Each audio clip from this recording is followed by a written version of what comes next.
Hi guys, actually I just want to show you the difference between these two indicators. So the first one, for this one, which is I'm using 25 strike above the strike price and 25 below the strike price. The second one is actually more lesser, which is more at the money, which is 4 above the strike price and 4 below the strike price.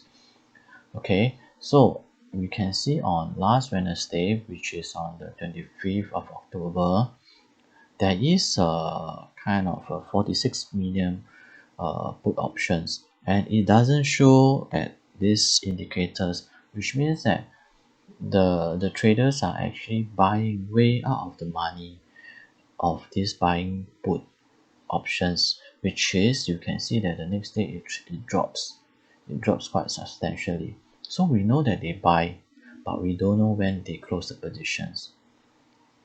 So the next one is, which is much more prominent, because this is around 60 million put options. So it doesn't show here, so which means that they also buying way out of the money put options.